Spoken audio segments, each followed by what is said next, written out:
It's Friday, March 15th, 2013. From Michigan State University, it's a Beaumont Bulletin special report. Pope Watch, the rise of Francis. Good evening, I'm Zachary Pena. And I'm Jessica Bryant. We have a special report tonight with continuing coverage of Pope Watch 2013.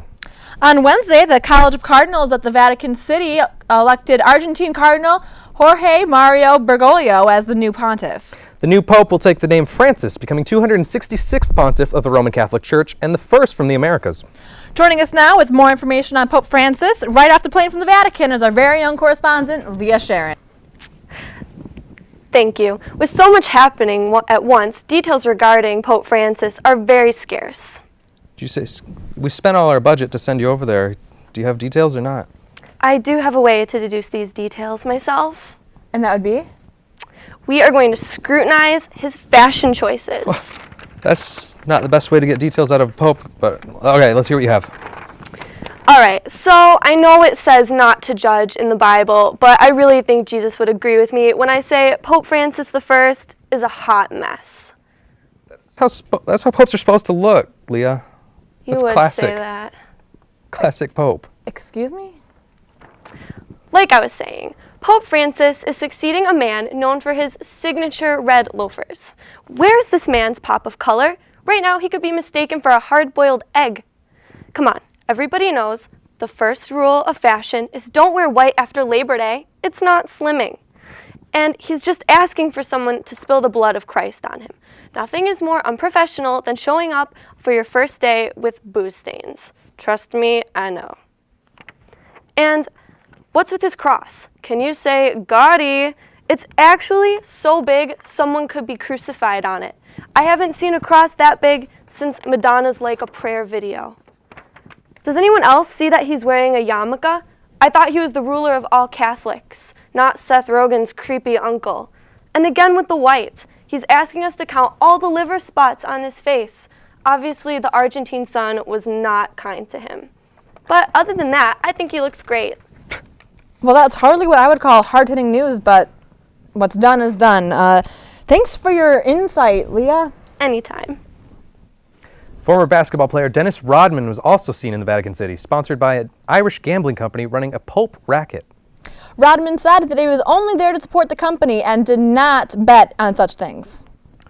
He would, however, bet on things like tattoo placement, how far he'd go with his next piercing, and how many days he has until Kim Jong-un turns on him. Rodman was also in the city-state to advocate the election of the first black pope. Sadly for him, the white guy won again. There were other cardinals, besides black ones, in the running, who did not go on to the papacy. Here with us now are some of the less fortunate conclave. Joining us now are some of Pope Watch's honorable mentions. These are the men who were so close to making it, but didn't quite make the cut. Here with us we have Billy Bob and John Scott. Mr. Bobson, why do you think you would have made a great pope? Now, ladies, call me Billy Bo. Okay. Well, guys, running a church is kind of like running America, and I do love America. You just got to give all them educated stiffies at Aladdin a gun or two and some freedom. Did you say Aladdin? I think you might mean Vatican. Zach, don't talk back to me now, boy. Okay. But you know, I was just driving my trusty old pickup truck yesterday, thinking to myself, it's all about life, liberty, and the pursuit of happiness. That's not right either. Happiness is my word for being Pope. Sponsored by Pabst Blue Ribbon. Anyway, Billy, since the election, what have you been up to? Well, I mean, losing the election hit me pretty hard. I haven't been that upset since George W. Bush quit the presidency. That didn't happen. Recently, though, I've been spending as much time as I can with my old Bessie, trying to recover from the shock of it. She's been so good to me. There we go. Who's old Bessie? Tell us about her. Well, she's my dairy cow and my closest friend. Best gal there is. All right, well, thank you, Billy. Joining us now is John Scott. How was losing the election for you? I'm going to be honest with you, it was really hard. I really think I was born to be the leader of the Catholic Church. The people would have been in good hands with me. I would have taken care of every individual, made sure they felt the connection to God. Oh, wow. You're so kind. You would have been a really great candidate. Thank you. I truly pride myself in my religious knowledge. I mean, after all, I spent most of my life studying religious scriptures. I know what it's like to be dedicated to something you believe in. Nice. Tell us why you chose to study those scriptures in the first place. Well, when you make your bar mitzvah, you have to recite many passages from the Torah. Wait, you're Jewish? Well, yeah. The last guy was Catholic and he quit. So I felt like I had the right and the power to do so. I could do right by that. Well, maybe you have a point. Well, everyone, those were some of our honorable papal mentions, although I don't know if you can quite call them honorable.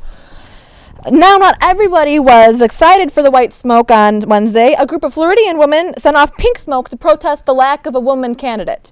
Clearly, these women aren't too familiar with the workings of the Catholic Church. It adds a level of hypocrisy when it's old men touching little boys. It's a long tradition for the church to commit heinous hypocrisies. Here to tell us more about some of the most notorious popes is our producer and history major, Alex Paver. Thanks for having me, Zach and Jessica. We all know the church is still struggling through the ongoing controversy regarding violations of trust, among other things, between the clergy and their altar boys. Yeah, you worked hard and long on that one, didn't you? I did. You guys can just stop.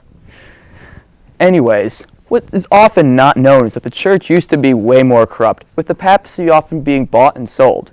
There were many bad popes, but I have chosen a few of the worst offenders. Keep in mind, these are all real stories. All right, let's hear it.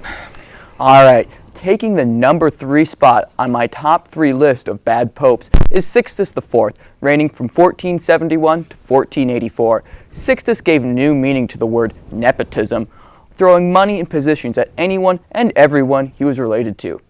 He also lived a lavish lifestyle at no small expense to the church. In order to finance his luxurious lifestyle, he sold licenses for brothels in Rome, instituted a tax on priests who kept mistresses, and sold indulgences to the relatives of the recently deceased, taking advantage of them in their grieving state to make sure that their loved one was granted entrance to the kingdom of heaven, for the right price, of course. Oh, that sounds awful. And it gets worse. Taking the number 2 spot on my list is Julius III, pontiff from 1487 to 1555. As cardinal, this pope found a lovely young male prostitute named Innocenzo, took him in, and put him aside in his brother's house for the time being. Once he became pope in 1487, he immediately made Innocenzo a cardinal. Julius showered the boy with gifts and titles.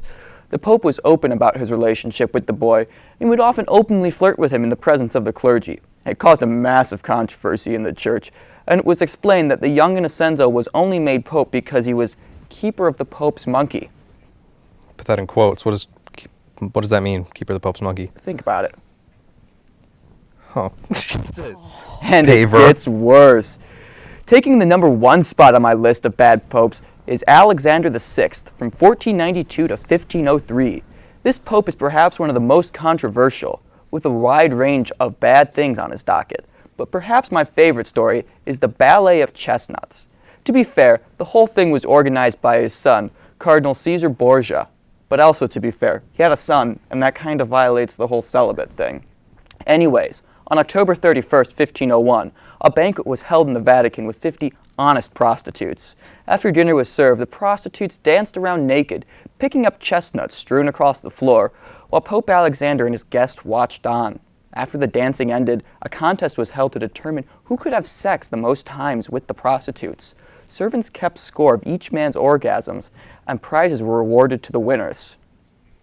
I honestly don't know how to respond to that one. What do you mean? Leah and I are doing that Saturday night, St. Patty's Day. It's all the bad popes. They're great, weren't they? Thanks for the history lesson, Alex. Anytime. And thank you for joining us on the special report of Pope Watch, The Rise of Francis. We will be returning 2 weeks from now with our normal programming. Be sure to follow us on Twitter at Beaumont Bulletin. Until then, I'm Zachary Pena. And I'm Jessica Bryant. Good night.